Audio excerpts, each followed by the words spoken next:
Isaiah 7:13 through 17. Emmanuel is coming. As is true for many prophecies, here Isaiah portrays two coming events.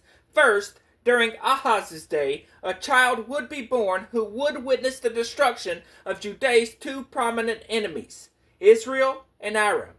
The word translated in English Bibles as virgin, Alma, is used to refer to an unmarried woman who is young.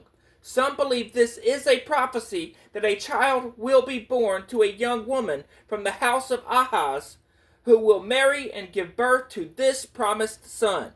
Other writers feel that Isaiah's prophecy concerns a young woman who would become Isaiah's wife following the death of his first wife after she gave birth to Shear-Jashub. In that case, the initial fulfillment of this prophecy is found in Isaiah 8:3. Regardless of this exact nature of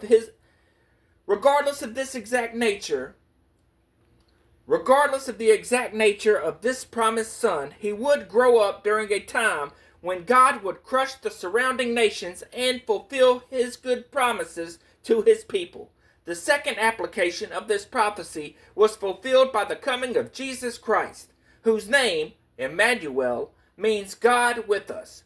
Born to a young virgin, Jesus was the promised Messiah of which all Old Testament deliverers ultimately foreshadow. What Ahaz lacked in vision and purpose, Jesus had, and more.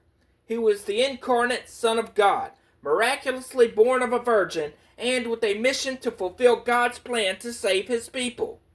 Jesus would be the perfect king who would rule from a position of humility and grace, not tyranny and self-aggrandizement.